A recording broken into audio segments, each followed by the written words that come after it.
नमस्कार, जय हिंद, वंदे मातरम। आज की वीर गाथा हम दुनिया के सबसे ऊंचे युद्ध क्षेत्र सियाचिन से लेकर आए हैं, जहां चलना फिरना, उठना बैठना, यहां तक कि सांस लेना भी मुश्किल होता है। लेकिन यहीं पर लड़ा गया भारत और पाकिस्तान का सबसे लंबा युद्ध।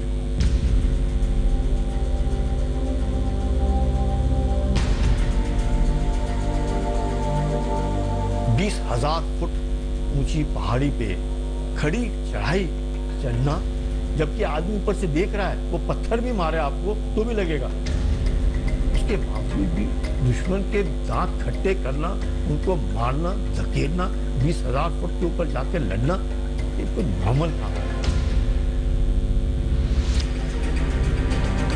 ये सफेद बर्फ में पाकिस्तान के काले छलावे की कहानी है। हमारे पास समय नहीं था कि हम समर्स तक वेट करते। फौज के सामने कोई मौसम नहीं। फौज के सामने अगर हम सोचेंगे अभी बंद होगी बारिश तो बाहर जाएंगे ना। हुक्म है हुक्म, बस काम कर। ये कहानी उस वक्त शुरू होती है जब सियाचिन में सैनिकों की तैनाती नहीं हुआ करती थी। उस वक्त हम आपको सुनाएंगे दिलचस्प किस्सा एक ऐसे जांबाज का जिसने यहाँ कब्जे के पाकिस्तानी प्लान का पता लगाया था। मैं अपने यहाँ पे एक प्लान रखता था कि अगर मुझे कुछ हो गया, चोट लग गई या मर गया, तो ये एक्सपीडिशन का प्लान है। उस योद्धा का जिसने बर्फीली चोटियों पर पहली बार तिरंगा लहराया था। बैसाखी का दिन है, अच्छा दिन होता है, इसलिए हम लोगों ने डिसीजन लिया कि 13 अप्रैल को जाकर के हम लोग सियाचिन को कब्जा करेंगे। It was very clear that this is our area and we are not going to do it. बहुत करेज चाहिए।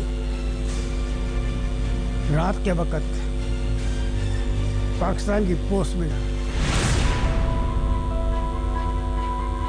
और उस परमवीर का जिसने पाकिस्तान को ऐसी पटखनी दी कि वो कभी सियाचिन पर कोई लड़ाई जीत ही नहीं पाया।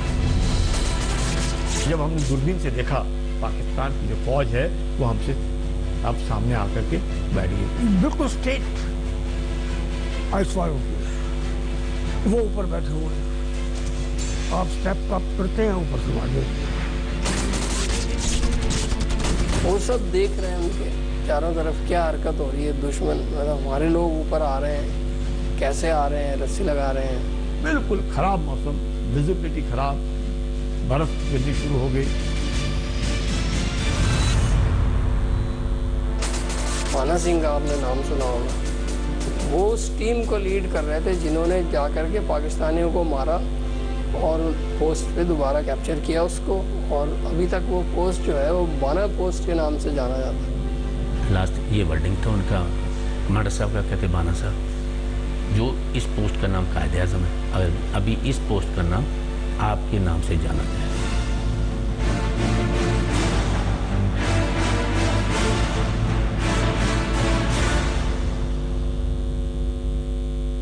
ये कहानियां सुनाने से पहले आपको भारत और पाकिस्तान की सीमा के बारे में कुछ जानकारी देना आवश्यक है। जो रेखा गुजरात, राजस्थान, पंजाब और जम्मू से होकर गुजरती है उसे इंटरनेशनल बाउंड्री यानी कि अंतर्राष्ट्रीय सीमा कहते हैं। बंटवारे के वक्त ये रेखा खींची गई थी और ये दोनों देशों को मान्य है। जम्मू के अखनूर से जो रेखा शुरू होती है वो है लाइन ऑफ कंट्रोल। ये कांटेदार तारों से चिन्हित की जाती है और विवाद का इलाका है ये पूरा।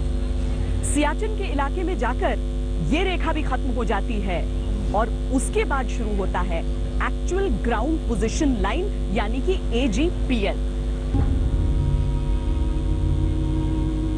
1949 के कराची समझौते के हिसाब से साल्टोरो रिज के आगे सरहद को ग्लेशियर की तरफ उत्तर की ओर जाती हुई एक रेखा माना जाएगा। 1972 शिमला समझौते में इस पर मुहर भी लगी, पर धोखे से जमीन पर कब्जा करने की फितरत में पाकिस्तान ने उत्तर की ओर जाती रेखा की अपने हिसाब से व्याख्या कर दी और कहा कि यहां से पूर्वोत्तर की ओर जाती रेखा को सरहद माना जाएगा। एग्रीमेंट के मुताबिक जो था वो NGA 9842 देन नॉर्थवर्ड्स मतलब सीधी लाइन जो कि K2 पीक को जाती है। तो उन्होंने अपनी तरफ से बैठ करके K2 की जगह काराकोरम पास कर दिया। Instead of Karakoram peak, Karakoram pass, और उसका वो फायदा उठाने की कोशिश की। हिंदुस्तान ने उस वक्त इसे ज्यादा संजीदगी से नहीं लिया, पर 1977 में कर्नल नरेंद्र कुमार को एक हैरान करने वाली जानकारी मिली। 2 जर्मन नाविक आए थे इंडस में राफ्टिंग करने के लिए।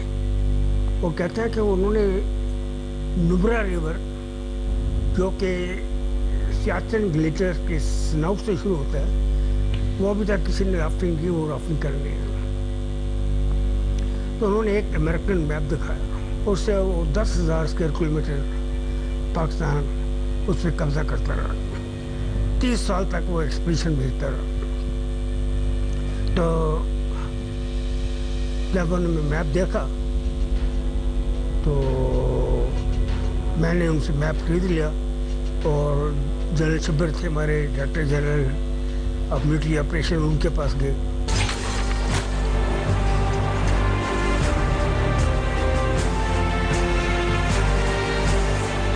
कर्नल कुमार एक बेमिसाल पर्वतारोही थे। वो इतने बलवान और बलिष्ठ थे कि उनके सैनिक उन्हें बुल कुमार पुकारते थे। बुल का मतलब होता है सांड, यानी परम शक्ति वाला। उनके नाम दुनिया की सबसे कठिन चढ़ाई भी हार मान लेती। ने जो नक्शा देखा था वो एक अमेरिकी मैप था, जिसे एडवेंचर टूरिस्ट अमूमन इस्तेमाल करते थे। वो मैप लेकर अफसरों के पास गए। सेना ने पड़ताल का आदेश दिया, पर पाकिस्तान को इसकी भनक भी नहीं दी जा सकती थी। सो कर्नल कुमार पर्वतारोहियों के एक दल को ट्रेनिंग देने के बहाने ग्लेशियर पर निकले।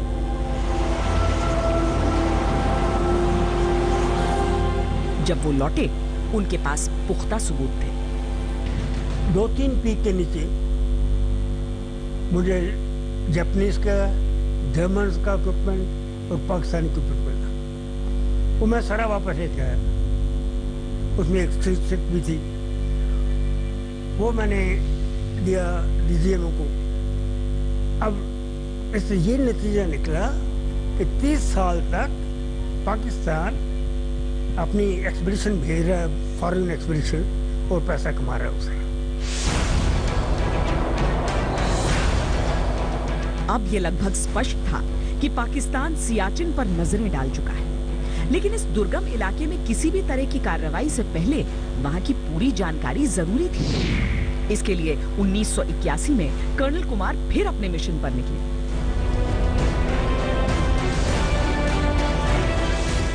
मिशन था ग्लेशियर के आखिर से लेकर ग्लेशियर की शुरुआत तक सफर करना।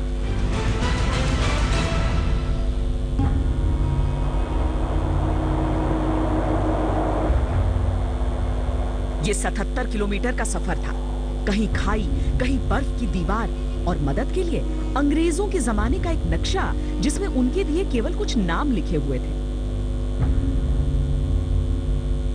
हर एक 10 फुट के बाद क्रवास, कभी मैं क्रवास में जाता हूँ, दूसरा होल्ड करते हैं, दूसरा आदमी क्रवास में जाता है, उसको प्रोक करते हैं, तो हम रोक होते हैं। इसलिए कि कोई अगर क्रवास में गया तो कम कम नहीं तो हम 50 बार क्रवास में गिरे होंगे सब मिला के। और क्योंकि हम सब मोटनेस से बच गया। उसके अलावा जैसे आपने ये टनल देखा, वैसे ओपन दरिया भी इतना ही बर्फ पानी का होता है, और उसको क्रॉस करना हमारे पास लैडर वाला तो नहीं थी, तो अंदर बिल्कुल आइस का पासी पानी, तो हम उसमें क्रॉस करके जाते थे। दूसरे जाके जल्दी से बूट और अपनी क्या कहते हैं जुराबें बदल करते थे, और बहुत ठंडा था। एक दूसरे से रस्सियों से बंधकर बर्फीले तूफानों को चीरते हुए कर्नल कुमार और उनकी टीम ने यह फासला तय कर लिया।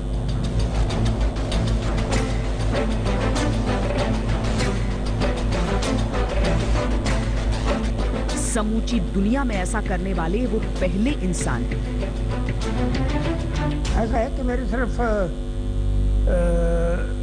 2 चिलब्लेन के केस हुए थे। चिलब्लेन फ्रॉस्टबाइट से पहले वाला है, और इसको अगर आप जल्दी ठीक कर लो तो ठीक हो जाता है। फ्रॉस्टबाइट ने कभी कभी एम्पुटेट करने पड़ते हैं टोस, जैसे मेरी टोज एम्पुटेट हुए। मैं 1 साल अस्पताल में रहा हूँ फ्रॉस्टबाइट की वजह से। उन्होंने लौटकर जो जानकारियां दी, उससे अब साफ हो चुका था कि सियाचिन पर तैनाती में देर नहीं की जा सकती। तैयारियों में सबसे पहले जरूरी था सैनिकों के लिए ग्लेशियर की भयंकर ठंड से बचने के लिए गर्म यूनिफॉर्म और उस इलाके में जरूरी उपकरण खरीदना। इसके लिए यूरोप ही सबसे बेहतर माना जाता है। पर जब भारत ये उपकरण खरीदने गया तो सप्लायर की दी जानकारी ने उसे हैरान कर दिया। I started from left to right, going across Europe. और उधर जब मैं गया तो अजीब बात उधर हुई कि मैंने बोला कि नेक्स्ट डे हम कंटिन्यू करेंगे, स्विट्जरलैंड में जाएंगे। और उन्होंने बोला कि जी आपको हमने बोला तो था कि हाँ आप आए, लेकिन पाकिस्तान को पता लग गया और वो वहाँ से इक्विपमेंट खरीद के चले गए। तो सो व्हाट, हम आगे और चल रहे। हम अभी कोटेशन ले रहे थे तो उन्होंने बताया कि ये सामान पाकिस्तान लेकर गए। तो हमने कहा उनको कि जिस कीमत में पाकिस्तान को दे हम दे दो, हम प्रोटेक्शन नहीं चाहिए हम। अब तो संशय की गुंजाइश ही नहीं थी। पाकिस्तान सियाचिन पर कब्जे की तैयारियां शुरू कर चुका था। ये एक बेहद कठिन इलाका है। यहाँ पर तापमान 0 से 50 डिग्री नीचे रहता है। एक वाक्य बोलने में सांस फूल जाती है, खाना पानी सब कुछ जम जाता है। अगर पाकिस्तान यहाँ पर धोखाधड़ी नहीं करता तो भारत किसी भी हालत में यहाँ सैनिकों की तैनाती नहीं करता।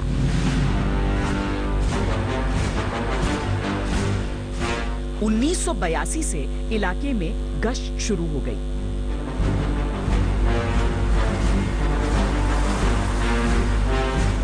पर उन दिनों केवल 4 महीने ही सैनिक वहां रहा करते। 1983 में कुछ सैनिकों ने पाकिस्तान के एसएसजी कमांडो इस इलाके में देखे। अब इतना तो तय हो गया कि ऑपरेशन जरूरी है, लेकिन हिंदुस्तान बिना तैयारी के कोई कदम नहीं उठाना चाहता था। फौज में एक होता है कि जैसे ऑपरेशन से पहले देते हैं वार्निंग ऑर्डर दिया जाता है कि भाई आपको ये ऑपरेशन करना है। क्या एग्जैक्ट करना है वो उसमें नहीं होता, तो हमें पता लग जाता है कुछ ना कुछ करना है। वो तैयारी शुरू हो जाती है वार्निंग ऑर्डर के साथ। तो ब्रिगेड चन्ना जो उस टाइम में 10 ब्रिगेड नहीं थी वहाँ पे, परतापुर में सेक्टर था, सेक्टर हेडक्वार्टर, उसके ये कमांडर थे ब्रिगेड चन्ना साहब। जब उनको वार्निंग ऑर्डर मिला होगा तो उनको पता लग गया होगा कि भाई कोई ना कोई ऑपरेशन होने वाला है, तो अपनी उन्होंने लोगों को ट्रेन करना शुरू कर दिया।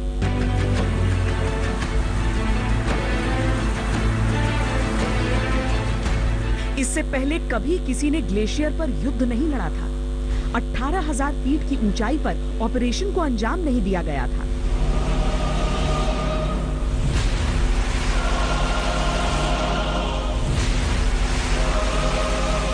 यानी जो कुछ भी किया जाना था उसकी कोई मिसाल पूरी दुनिया में नहीं थी। योद्धा चुनने की कवायद शुरू कर दी गई।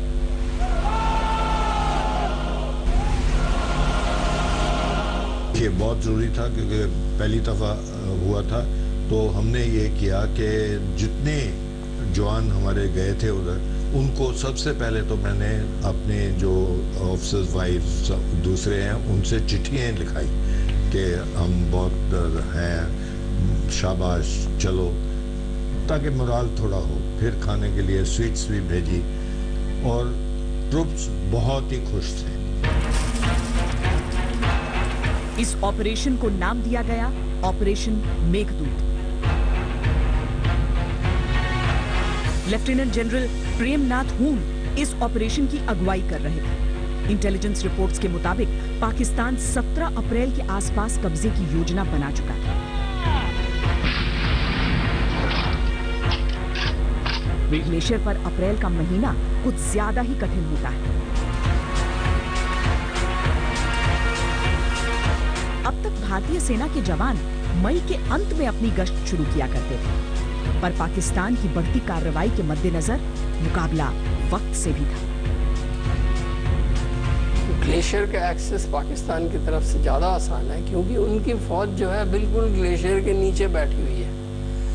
हमारे यहाँ क्या है कि जैसे बेस कैंप है, वहाँ से और साल्टोरो रिज के ऊपर जाना, बीच में ये सियाचिन ग्लेशियर है जिसको हमने पार करना है ना।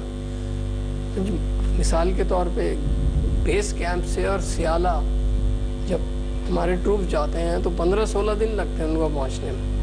तो आप देखिए कितना मुश्किल काम है, आपने ग्लेशियर पार करना है, आपने ऊपर चढ़ना है, जबकि पाकिस्तान के और साल्टोरो रिज के बीच में कोई ग्लेशियर नहीं है, वो तो उसके साथ में ही बैठे हो। 13 अप्रैल की तारीख तय की गई। कईयों का मानना था कि उस मौसम में यह मिशन आत्मघाती हो सकता था। उस पर यह दिन बैसाखी का था। मैंने किया, क्योंकि 13 नंबर बटालियन डोगराल मैंने कमांड की। 13 मेरा लकी नंबर है और 13 बैसाखी थी। मौसम जो है इस वक्त बहुत खराब होता है। धुंध जैसे बोलते हैं, visibility absolutely zero, temperature -50, wind velocity तकरीबन 200 प्रति घंटा की स्पीड से विंड वेलोसिटी। और इस चीज को मद्देनजर रखते हुए हमने सोचा कि अगर हम 13 अप्रैल को कब्जा कर लें, क्योंकि बैसाखी का दिन है, अच्छा दिन होता है, अच्छा दिन माना जाता है। और ये कहना कि 13th जो है अनलकी डे है, वो हम लोगों के लिए तो बहुत अच्छा दिन माना जाता है बैसाखी का। इसलिए हम लोगों ने डिसीजन लिया कि 13 अप्रैल को जाकर के हम लोग सियाचिन को कब्जा करेंगे। उन दिनों मौसम का पूर्वानुमान सटीक नहीं हुआ करता था। आसमान के हालात को देखकर मौसम के मिजाज का पता लगाया जाता था। दूर जो ऊंची चोटियां नजर आ रही थीं, उन पर ताजा बर्फबारी के निशान थे। हवा में एक बर्फीली तूफान की सुगबुगाहट भी थी। जो सैनिक थे, उनका सबसे बड़ा हथियार था कर्नल बुल कुमार का तैयार किया हुआ इलाके का नक्शा।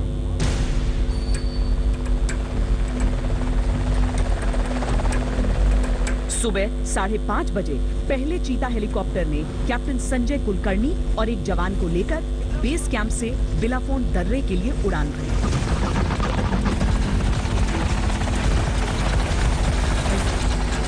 चूंकि इन ऊंचाइयों पर कभी किसी ने कदम नहीं रखा था, कैप्टन कुलकर्णी बर्फ की गहराई और सख्ती मापना चाहते थे। उन्होंने एक 25 किलो की आटे की बोरी नीचे फेंकी। बोरी धंसी नहीं तो सैनिक एक एक कर नीचे कूदे।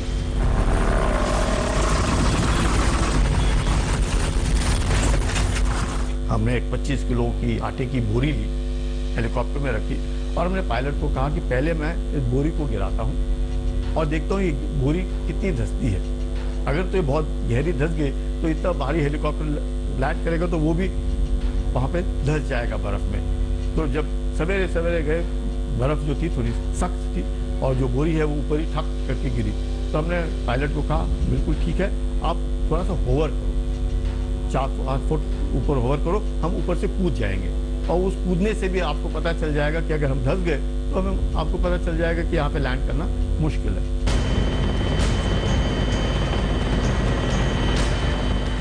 इस ऊंचाई पर हवा के दबाव को देखते हुए हेलीकॉप्टर ज्यादा वजन लेकर नहीं उड़ सकते और ज्यादा देर तक वहां रुक भी नहीं सकते। मुश्किल से 30 सेकंड में जवानों को उतारने की चुनौती थी, पर उसके लिए भी एक हेलीपैड की आवश्यकता थी। कैप्टन कुलकर्णी और उनके साथी ने बर्फ को समतल कर झटपट एक अस्थायी हेलीपैड बनाया।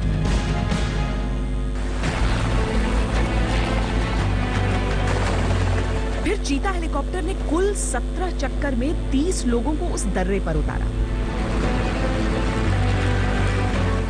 हालांकि सबको उतारते ही मौसम ने अपना रुख कुछ ऐसा बदला कि दूसरे दर्रे पर जवानों को ले जाने के क्रम को टालना पड़ा।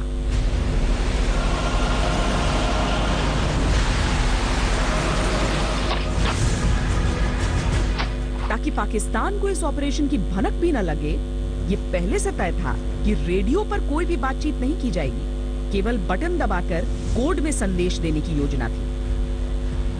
हमें बोला गया था कि रेडियो साइलेंस रखना है। रेडियो साइलेंस होना निहायत जरूरी था कि रेडियो खोलोगे तो पाकिस्तान को पता चल जाएगा कि ये लोग इस इलाके में आ गए। उन्होंने तो ठान ली थी कि 1 मई को उन्होंने आना है। अब उन्हें पता नहीं चलना चाहिए था कि हम लोग भी पहले ही सियाचिन के ऊपर आकर के बैठ गए हैं। तो उससे रेडियो साइलेंस, क्योंकि रेडियो खुला नहीं तो उनको पता चला नहीं।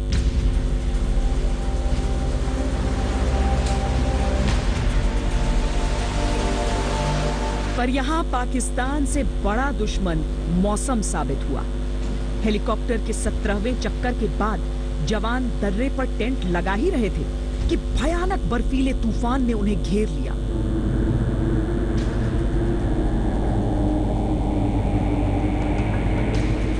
बेस कैंप से संपर्क टूट गया, विजिबिलिटी शून्य हो गई, हाथ को हाथ नहीं सूझ रहा था। बिल्कुल खराब मौसम, विजिबिलिटी खराब, बर्फ गिरनी शुरू हो गई, टेम्परेचर तो वैसे ही -35 हो 50 हो, मालूम नहीं था कितना बुरा हाल था उस वक्त। तकरीबन हम कहेंगे कि आधे घंटा भी ना हुआ हो, एक लड़का हमारा हाई ऑल्टीट्यूड पल्मोनरी ओडिमा हो गया उसको। पहली टीम के एयर ड्रॉप होने के महज 3 घंटे के अंदर पहले सैनिक की तबीयत बहुत ज्यादा बिगड़ गई। बाकियों को भी कठिनाइयां आ रही थी, लेकिन भारतीय सेना का अद्भुत जज्बा देखिए। मिशन था कि 13 अप्रैल को तिरंगा लहराना है, तो उस तूफान के बावजूद कैप्टन कुलकर्णी और उनकी टीम ने बर्फ के उस सफेद तूफान को तिरंगे से पाट दिया। धीरे धीरे ये समझ आने लगा था कि दर्रे पर पहुंचना तो शायद इस ऑपरेशन का सबसे आसान काम था। 2 दिन के भीतर कठोर मौसम ने प्लाटून के एक जवान की जान ले ली।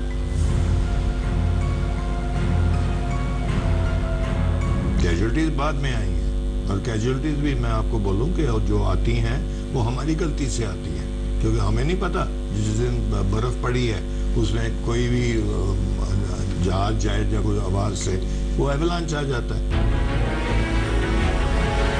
बेस कैंप पर किसी को जानकारी नहीं मिल पा रही थी कि कैप्टन कुलकर्णी की टुकड़ी सुरक्षित है भी या नहीं। इस बीच बेस कैंप से पैदल चढ़ाई कर भी कैंप बनाने की कार्रवाई शुरू हो चुकी थी। मौसम ठीक होने में 4 दिन लग गए। जैसे ही बर्फ की धुंध छटी, एयरफोर्स ने रिकॉर्ड 32 चक्कर लगाए।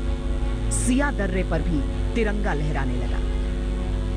एक प्लेटून में 30 आदमी होते हैं, तो 15 सॉर्टीज तो इन्हीं के लिए लग गई। फिर बाकी सॉर्टीज सियाला के लिए थी, उधर 15 सॉर्टीज लगी, और बाकी भी जो थोड़ा बहुत सामान है उसको भी ले जाए। तो इस तरह की 32 सॉर्टीज हम लोगों ने सोचा था कि बिलाफोंडला और सियाला को हम कब्जा कर लेंगे।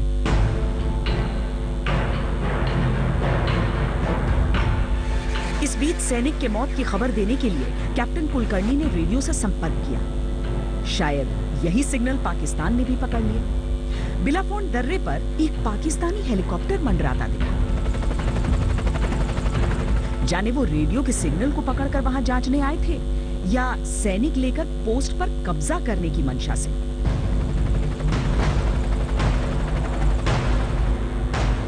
क्योंकि सालों बाद जब परवेज मुशर्रफ ने अपनी किताब in the line of fire लिखी, तो उन्होंने सियाचिन का जिक्र करते हुए माना, हिंदुस्तान ने जैसे हमारा दिमाग पढ़ लिया था।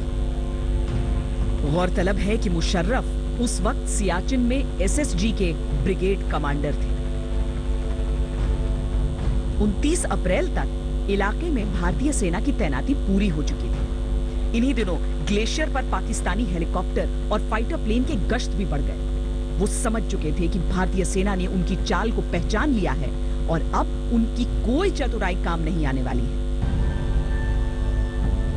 मैं बताता हूँ कि हम मुशर्रफ होता था उस वक्त, तो हमारी बॉर्डर मीटिंग होती थी, आई वाज को कमांडर, तो वो कहता था कि यार अपने जनरल को बोलो कि इतना ऊपर से फायर ना कर ले, जब हमें तकलीफ होती है। तो मैंने कहा उसको जाके बोलो कि जब क्रिकेट हमारी विकेट गिरती है तो तुम लोग क्यों फायरिंग करते हो नीचे, बंद करो वो फायरिंग, तो मैं भी बंद करूंगा, नहीं तो मैं ठोकूंगा तुमको। सब बंद हो गया। उस वक्त नॉर्दर्न आर्मी के कमांडर ने एक आधिकारिक नोट में लिखा था, 2 मुख्य दर्रे सील हो गए हैं। 3300 वर्ग किलोमीटर के जिस इलाके को अवैध तरीके से पाकिस्तान और अमेरिका द्वारा पाक अधिकृत कश्मीर का हिस्सा दिखाया गया था, वो अब हमारे नियंत्रण में है। हमने दुश्मन की चाल को समझकर इस इलाके को महफूज कर लिया है।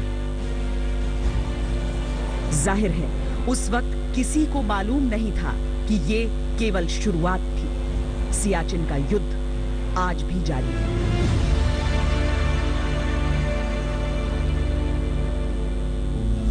आज सियाचिन के बेस कैंप को कर्नल बुल कुमार के नाम पर कुमार बेस कहा जाता है और ग्लेशियर की सबसे ऊंची चोटी को कहा जाता है बाना पोस्ट।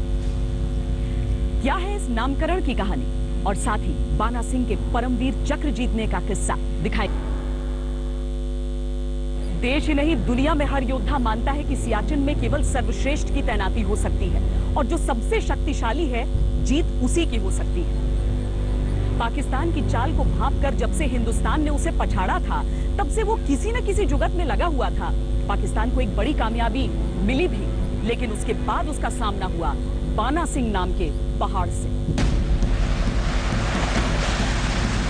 सुना सो पहचानिए जो नरे दीन के हैं, पुरजा पुरजा कट मरे कब न छाड़े खे, जो तो प्रेम के लन का चाओ सिर दर गली गली मोरियाओ।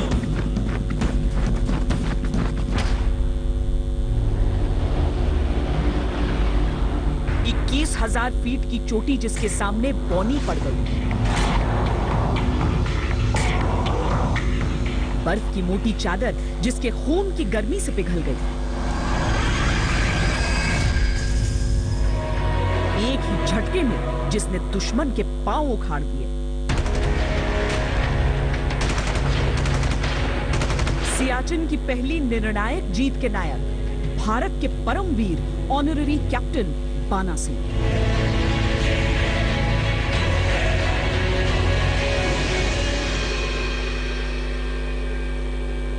ऐसे इलाके में ऐसे डोमिनेटिंग हाइट्स पे कब्जा कर लेता है, उनको वहां से धकेल देना मुश्किल ही नहीं नामुमकिन। पर ये जो नामुमकिन सी बात थी, ये बाना सिंह वाली पार्टी ने बाद में करके दिखाया। 1984 में अपने षड्यंत्र के पर्दाफाश से बौखलाया पाकिस्तान बार बार सियाचिन पर पांव जमाने की कोशिशें करता रहा, पर सियाचिन की यही सच्चाई है, जो पहले पहुंच गया उसे हटा पाना नामुमकिन है। अप्रैल 1987 में पाकिस्तानी सेना ने एक ऐसे पोस्ट पर कब्जा कर लिया जहां भारतीय सेना की मौजूदगी नहीं थी। 22,000 फीट ऊंचा ये पोस्ट इतना अहम था कि यहां से पाकिस्तान भारत के बाकी पोजीशंस पर नजर रख सकता था। इसका नाम पाकिस्तान ने मोहम्मद अली जिन्नाह के नाम पर कायद पोस्ट रखा और अपने दर्जन भर एसएसजी कमांडो तैनात कर दिए। बाना पोस्ट है वो हाईएस्ट ग्लेशियर की, अब वो पहाड़ी रिज लाइन के ऊपर वो पोस्ट है, उससे पूरा ग्लेशियर नीचे दिखाई देता। उसमें कोई हरकत करना दिन के टाइम में पॉसिबल नहीं था, क्योंकि हरकत करते तो उसके ऊपर फायर आता।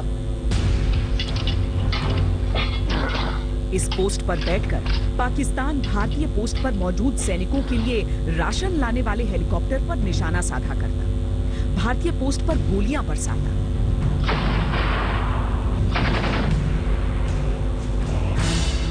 इसी दौरान 20 अप्रैल को नायब सूबेदार बाना सिंह की 8 जम्मू कश्मीर लाइट इन्फेंट्री यानी 8 जैकलाई को सियाचिन ग्लेशियर पर भेजा गया। हमें हुक्म मिला आपने सियाचिन को टेक ओवर करना है। हमें हुक्म मिला कि जैसे कि छोटी टुकड़ी होती है एडवांस पार्टी जिसको हम बोलते हैं, जिसमें एक अफसर होगा, 3 जीसी होंगे और इतने जवान होंगे, कम से कम ये 50-60 आदमी का ये ग्रुप है। 13 अप्रैल 1987 को बेस कैंप में पहुंचा है और दूसरे दिन हमने क्लाइंब करना शुरू कर दिया। 7 दिन का टाइम होता था वहाँ पर। नंबर 1 कैंप तक जाना है, फिर आना है, फिर मेडिकल होगा, जो फिट होंगे आस्ता आस्ता अपनी कंपनी में चलते जाएंगे और हमने 5 बिहार को बदल दिया। उस वक्त सियाचिन आने से पहले जवानों की ट्रेनिंग गुलमर्ग में की जाती थी। हालांकि वहां ऊंचाई उतनी नहीं होती, पर बर्फीले पहाड़ों में युद्ध के लिए सैनिकों को प्रशिक्षित किया जाता था। इस प्रशिक्षण के बाद सियाचिन के बेस कैंप पर जवानों को भेज दिया जाता। ये बेस कैंप 18,000 फीट की ऊंचाई पर है। वहां की परिस्थितियों में ढलने के लिए कम से कम 1 हफ्ता लगता है।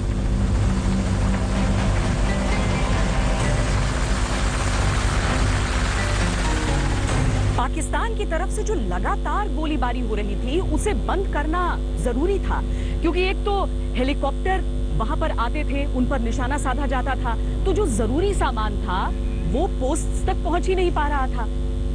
साथ ही इतनी मुश्किल परिस्थितियों में 24 घंटे अलर्ट की मुद्रा में रहना मुमकिन नहीं होता।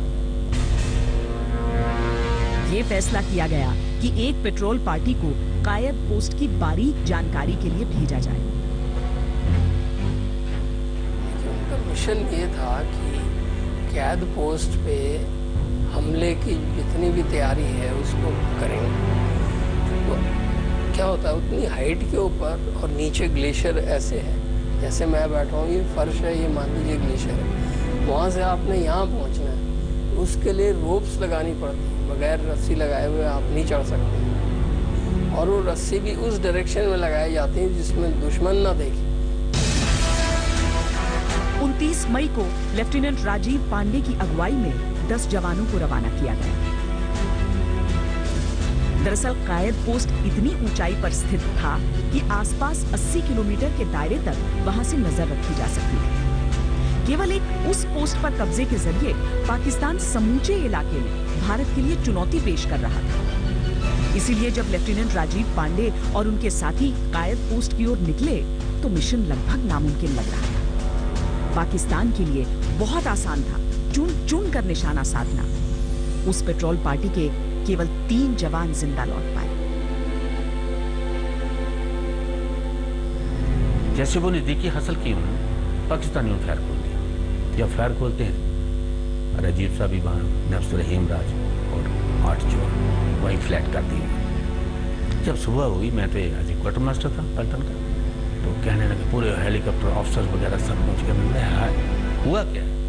कहते जी ऐसे ऐसे हमारे पेट्रोल के ऊपर फायरिंग हो गया और राजीव साहब और हिमराज और हमारे जवान की कैजुअल्टी हो गई।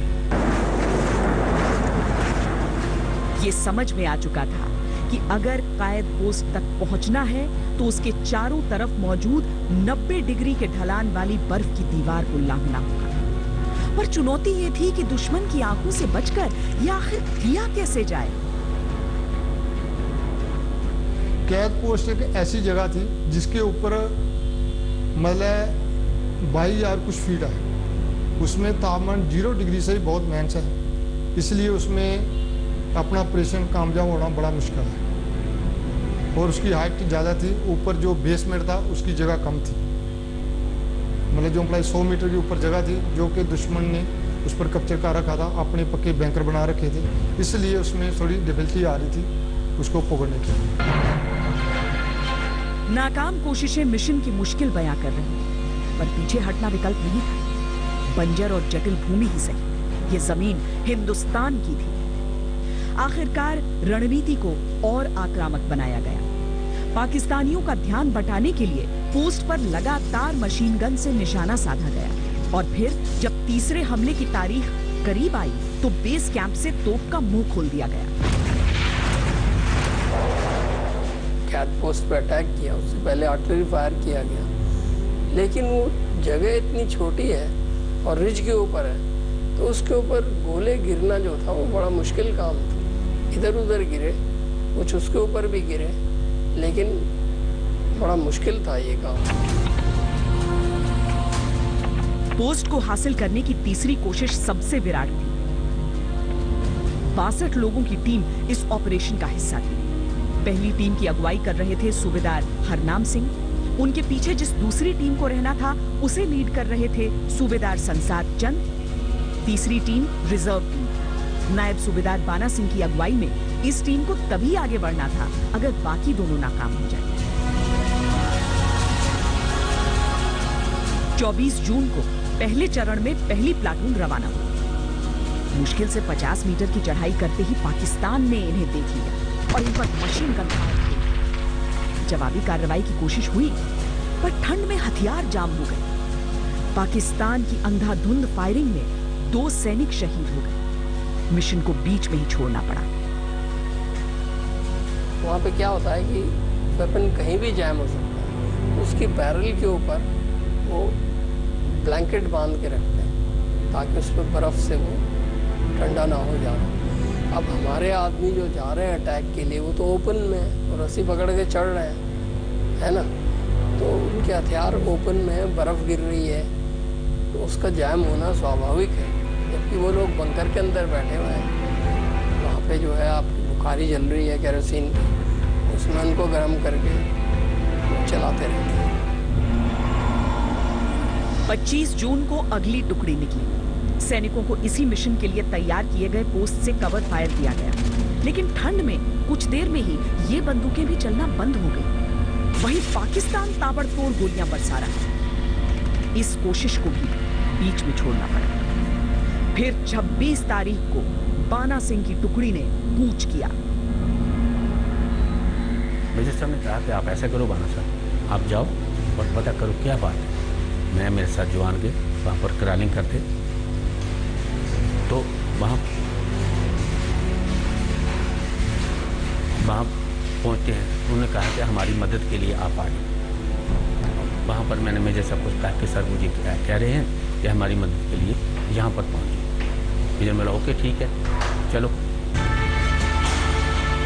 आदेश था कि पोस्ट पर कब्जा उसी दिन करना है। दोपहर ठीक 1:30 बजे ये टुकड़ी रवाना हुई थी। उस रोज इतनी भयंकर बर्फबारी हो रही थी कि दिन और रात का फर्क पता नहीं चल पा रहा था, लेकिन कोई गुंजाइश नहीं थी। दरअसल न तो ये तय था कि आने वाले दिनों में मौसम बेहतर हो जाएगा, दूसरा एक फायदा था इस बर्फबारी का, वो ये कि पाकिस्तानियों की नजरों से बचकर भारतीय सैनिक आगे बढ़ सकते थे। कूच से पहले बाना सिंह के कमांडर ने उनसे एक अजीब मांग की।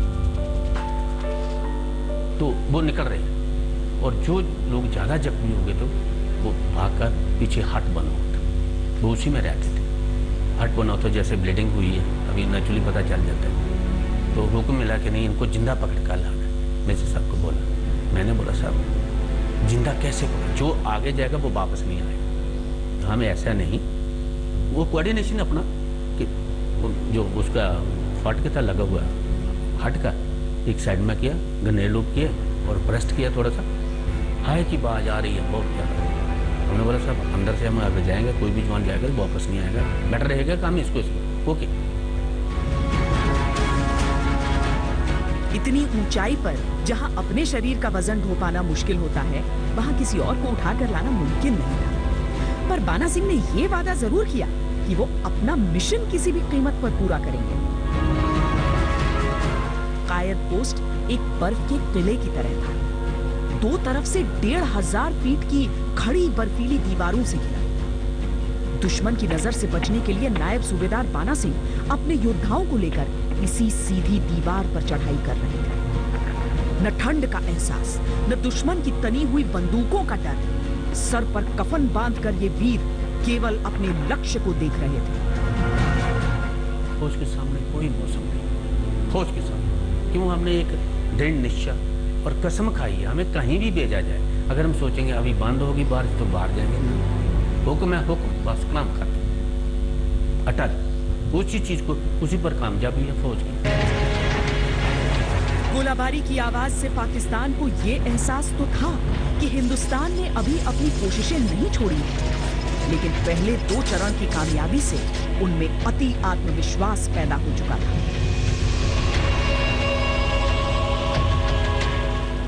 बाना सिंह की टीम में एक से बढ़कर एक बहादुर सिपाही थे। पिछले मिशन की गलतियों को वो देख चुके थे और उनसे वो सबक ले चुके थे। यहाँ पर एक एक कदम फूंक फूंक कर रखना था। फिर क्या किया है इन बहादुर सिपाहियों ने, दिखाएंगे इस। नायब सूबेदार बाना सिंह और उनके जवान दोपहर के वक्त इस ऑपरेशन के लिए निकले थे। सबसे आगे बाना सिंह और उनके ठीक पीछे उनके 4 साथी चढ़ाई चढ़ रहे थे। चोटी पर पहुंचकर सब बेहद सावधान हो गए। बंकर के भीतर से कुछ आवाजें आ रही थी। आज बड़ी तोपें चला रहे हैं ये हिंदुस्तानी। चला लेने दो, इनकी फौज की बंदूकें ही जाम हो जाती है इस ठंड में। देखा कैसे नीचे खड्ड में गिरा था जब मैंने गोली चलाई। इनसे कुछ नहीं होने वाला, देखना अब पूरा ग्लेशियर हमारा होगा। बंकर में बैठे पाकिस्तानी सैनिक अहंकार में डूबे और भारतीय फौज का मजाक उड़ा रहे थे। पर इस भारतीय टुकड़ी की बंदूकें भी ठंड में वाकई जाम हो गई। नायब सूबेदार बाना सिंह दबे कदमों से बंकर की ओर बढ़े। और बिना देर किए अगला कदम उठाया। हमने हैंड ग्रेनेड फेंका तो ट्रेनिंग के दौरान क्या सिखाया जाता है कि अगर हैंड ग्रेनेड पोस्ट के ऊपर फट गया इट मीन्स के फौज ऊपर चढ़ गई। एक आदमी ने हिम्मत किया भाई थोड़ा सा, अभी 3 दिन से लगातार फायरिंग चला, उनका भी कैजुअल्टी हो रहा, हमारा भी हो रहा है। तो क्या है कि कुछ लोगों ने जो कम जख्मी हुए थे कुछ भाग कर निकले। जो सोनम पोस्ट में हमारे कैप्टन राम प्रकाश साहब थे वो देख रहे थे। ग्रेनेड फेंकते ही चंद पलों में बंकर के भीतर भयंकर विस्फोट हुआ। जैसे ही आवाजें थमी, बाना सिंह फौरन अंदर दाखिल हुए। वहां जमीन पर 6 पाकिस्तानी सैनिकों की लाशें बिछी थी। बाना सिंह के बाकी साथी बंकर के बाहर जान बचाकर भागते पाकिस्तानियों के पीछे दौड़े। गुत्थम गुत्था की भीषण लड़ाई हुई। कुछ को बेनेट से मार गिराया, कुछ ऊंचाई से खुद अपनी मौत के मुंह में गिर पड़े। आगे क्रॉल करते हुए बंकर के नजदीक पहुंचे और बंकर के अंदर ग्रेनेड लोड किया और जिससे वो बंकर के अंदर जो पाकिस्तानी थे उनको मार दिया और बचे हुए जो घायल थे पिछली साइड में जो अंडरग्राउंड बंकर शेल्टर बना रखा था उसके अंदर बंदे छुप गए जाके।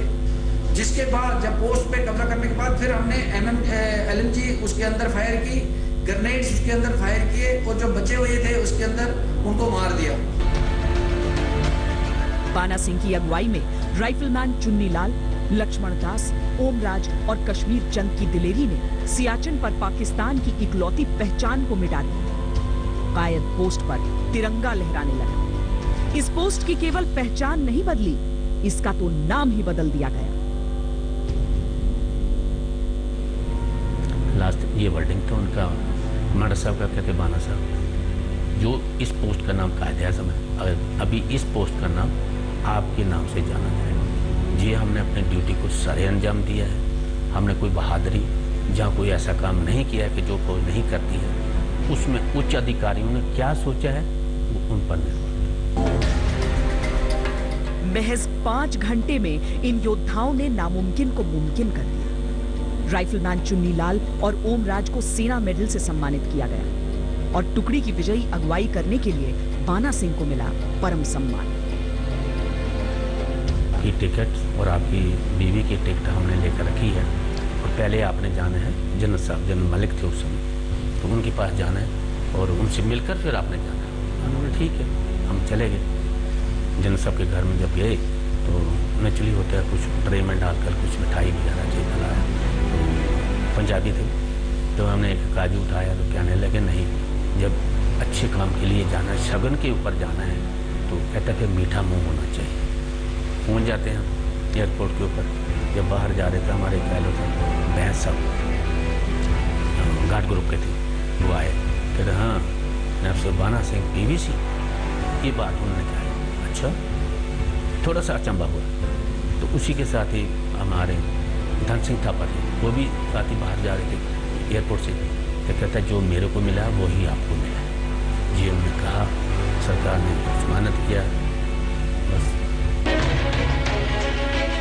नायब सूबेदार बाना सिंह को ऑनररी कैप्टन की उपाधि मिली। वो साल 2000 में 31 वर्ष की सर्विस के बाद रिटायर हो गए। आज भी हर गणतंत्र दिवस पर 3 जीवित परमवीरों में से एक होने के नाते बाना सिंह को परेड में शामिल किया जाता है। बाना सिंह के 3 साथी रिटायर हो चुके हैं और नायब सूबेदार चुन्नी लाल 2007 में आतंकवादियों से लड़ते हुए शहीद हो गए। उन्हें मरणोपरांत अशोक चक्र से सम्मानित किया गया। भारत का हर सैनिक एक मिसाल है। इनकी कहानियों से हमें मिलती है प्रेरणा। जरूरी यह है कि हम इनकी कहानियों को भूलें नहीं। आज के लिए इतना ही। वंदे मातरम।